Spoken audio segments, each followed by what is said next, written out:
I tried to prank my dad, but ended up burning the kitchen. The sentence itself still echoes in my mind like the punchline of a joke that forgot to be funny. My name is Lena Santos, and that afternoon began with nothing more dangerous than a bottle of ketchup and a plan to make my father jump out of his skin. I was 24, visiting home for a weekend that smelt of nostalgia and burnt toast, and Dad had been teasing me non-stop about being too serious for my age. He said it right after I told him I'd been promoted to junior project manager, a title that apparently demanded a sense of humor I didn't have. So, like an overconfident child armed with internet prank ideas, I decided to prove I could still be silly.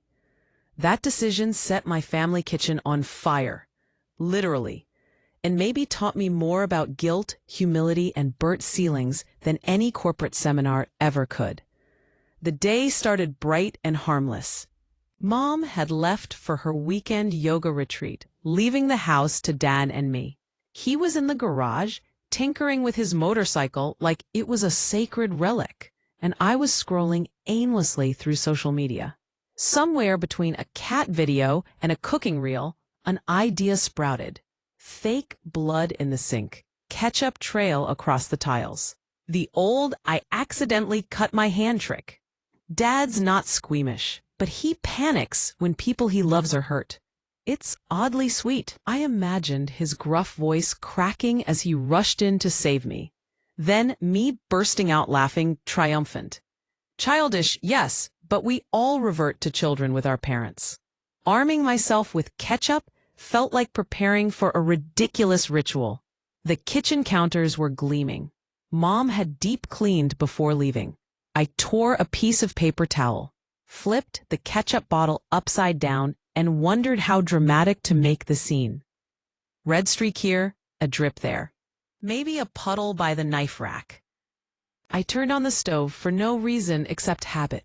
It was cold inside, and I thought some warmth would make the air less sterile. One careless click, one whoosh of blue flame, and I barely noticed the small towel resting too close to the burner. My attention was on the artistic direction of the ketchup massacre. The first hint something was wrong came as a hiss, like the kitchen inhaled sharply. I looked up and saw the edge of the towel blossom into orange. My brain froze. "Oh," I said aloud, absurdly calm, as if narrating a cooking show. Then the "oh" transformed into a scream. Fire doesn't politely stay put. It crawled greedily across the towel, leaping to the cutting board and tasting the wooden spoon jar. By the time I grabbed a dishcloth, the heat had roared high enough to bite the hood above the stove. Every tutorial I'd ever watched about small fire response vanished from memory. I didn't even think to turn off the burner. I just shouted, "Dad!" He burst in faster than I thought possible for a man his age, eyes wide, wrench in hand like a warrior charging an invisible foe. Smoke already pooled beneath the ceiling, gray fingers curling downward. "What the hell did you do?" he barked, still assessing, and when he saw the flames, he didn't wait for my explanation. He grabbed the fire extinguisher from under the sink, where Mom insists it lives precisely for idiots like me, and blasted the stove area in a thunder of white foam. The sire fought for a second, then sizzled into defeat. The silence afterward was deafening, except for the soft pop of cooling metal. My heart was still racing like a drum line. Dad turned to me, his face streaked with disbelief and soot, and asked the simplest question. Why was the towel on? I wanted earth to open up and swallow me. I was doing a prank, I muttered, holding the ketchup bottle like evidence of my stupidity.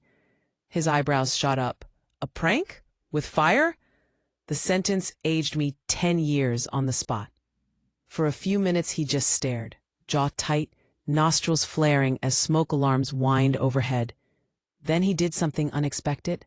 He laughed. Not a gentle chuckle, a full, disbelieving cackle that dissolved into coughing. "Lena, you nearly burned the kitchen down over ketchup." The laughter somehow made it worse. I started crying, all adrenaline and humiliation. He pulled me into a hug, the fire extinguisher still awkwardly wedged between us, and said, "You really are my daughter." The damage looked worse than it really was, though really is relative. The upper cabinets were charred at the corners, the wall behind the stove blackened in streaks like a grim abstract painting. The smell of burnt wood and chemical foam clung to everything. Dad opened all windows, still muttering good-natured profanities, while I alternated between helping and apologizing. That evening, as we sat on the porch with 2 mugs of instant coffee, his idea of post-trauma therapy, we replayed the incident. I laughed shakily, but couldn't shake the image of those flames racing upward. It wasn't just fire I had unleashed. It was every careless impulse I'd buried under the pretense of being responsible. "I just wanted to make you laugh," I said at last. "Then maybe don't choose methods that involve open flames," he replied dryly, sipping coffee. "You could have just hidden my bike keys. That's safe and guaranteed panic." We spent the next day scrubbing soot, repainting cabinet corners, and airing the house. The scorch marks refused to vanish entirely, faint ghosts of my idiocy etched into the wall. Each time I caught sight of them, I winced. But Dad treated them like badges of absurd honor. "Next time, prank the dishwasher," he quipped. "It can't catch fire unless NASA gets involved." The worst part came Monday morning when Mom returned early. The smell hit her before she even dropped her yoga mat. "What happened?" she asked, eyes narrowing. Dad and I spoke in unison, experiment gone wrong. Her silence was thunderous. But when she saw our sheepish faces, the corners of her mouth twitched upward. "You two are impossible," she sighed. "I leave for 2 days and you redecorate with smoke." That could have been the end. The family anecdote we'd roll out every Christmas, but it lingered deeper in me. Over the following weeks, I noticed the way Dad bragged about it to neighbors, embellishing minor details. "She fought the fire like a superhero," or "we created a new kitchen color, charred chic." Beneath humor, I sensed pride, and something else, relief that I hadn't been hurt. Every retelling softened my embarrassment into something almost fond. The scorch mark above the stove became an inside joke, a reminder that mistakes, even fiery ones, bond us better than perfect behavior ever did. Months later, I visited again for dinner. The kitchen had been fully repaired, new paint, new stovetop, even sparkly clean tiles. I ran my hand over the smooth backsplash, missing the flaw that used to remind me of that chaotic afternoon. Dad caught me looking. "You know," he said, "part of me wanted to keep it. Proof we survived your prank phase." I laughed, slicing peppers carefully away from any heat source. "You survived it, maybe. My ego's still crispy." He chuckled, flipping the steaks. The air filled with the comforting scent of garlic and butter, not smoke. "You think too much about mistakes, Lena," he said softly. "Sometimes the stupidest thing we do becomes the best conversation we'll ever have." That night, after dinner, Dad insisted on taking a selfie in the new kitchen. He held the fire extinguisher like a trophy. I held the ketchup bottle. Mom rolled her eyes but couldn't suppress her grin. The photo, later framed on the counter, captured more than just restored tiles. It caught the precise instant between disaster and laughter where family lives. As much as I hated to admit it, burning the kitchen had somehow repaired a few things between us that were never on fire, but always lukewarm. The prank gone wrong forced us into teamwork, honesty, and ridiculous humor. I quit treating my visits like formal courtesy calls. I started calling him on Tuesdays just to share small jokes. He started texting me memes, bad ones, but effort counts. Somewhere between smoke and forgiveness, we found ordinary warmth that no prank could ever fake. When I smell roasted peppers now, a faint thread of burned wood still goes through the memory, and I can't help but smile. Because every family has a story that begins in chaos and ends in laughter, and mine just happens to involve an ill-timed joke and a kitchen that will forever be slightly warmer than the rest of the house. when I thought the ordeal of my ridiculous kitchen fire would simply fade into a family punchline, life decided it could stretch the humiliation further and then twist it into something unexpectedly tender. The week after returning to my apartment, I kept catching invisible whiffs of smoke. My coworkers teased me for sniffing the air mid-meeting like a jittery bloodhound. Everyone still chuckled at my story. I laughed too, but inside something kept smoldering. It wasn't guilt so much as this restless urge to fix everything that tiny fire had revealed. My father's face when he burst through the smoke still flickered behind my eyelids, equal parts anger and terror. When the adrenaline had drained, there had been something new in his tone, a vulnerability I hadn't noticed before. Maybe we both realized how thin the distance is between playful chaos and tragedy. I threw myself into work as if spreadsheets could extinguish lingering shame. Yet every lunch hour I found my mind wandering home. Dad's texts didn't help. They came daily, laced with humor. Kitchen still standing? Mom lit a scented candle. I panicked. Or, installed smoke detector in garage. Your legacy lives on. He used jokes where other people would use therapy, and I adored him for it. But one message landed differently. You were right about wanting fun again. I didn't know you missed it too. I stared at the screen for 10 minutes, uncertain what to reply.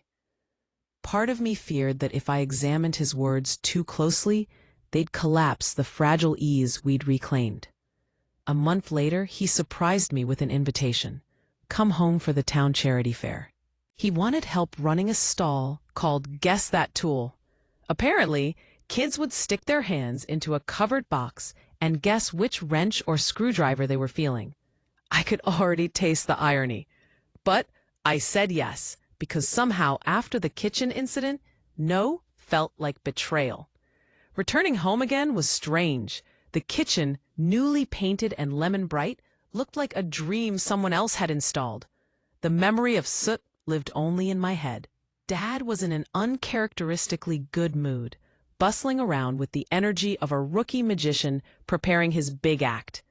We'll show them the S-wrench first, he declared, waving a metallic contraption that could double as medieval art. And no open flames, he added with mock severity. Your parole conditions still stand. I laughed, but caught the mischievous glimmer in his eyes, a mirror of my own youthful stubbornness. Fair day arrived dressed in sunshine. The town square smelled of popcorn and engine oil, a combination that felt almost comforting. Families milled between stalls, kids shrieked as they raced around the fountain.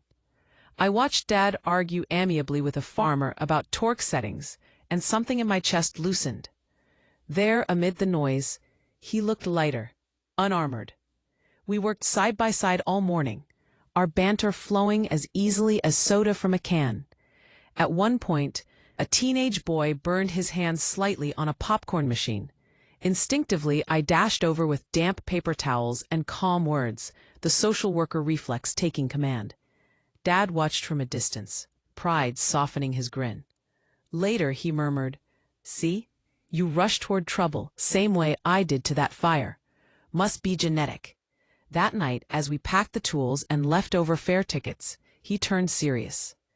"I kept the two of us too careful," he admitted. "You grew up learning caution instead of fun." "Maybe this," he gestured toward me, the cleaned-up kitchen behind us, the half-mended laughter between us, was overdue. I hadn't heard my father speak like that before. No armor of sarcasm, no gruff shrug, just honesty. I felt awkward, grateful, 17 and grown all at once.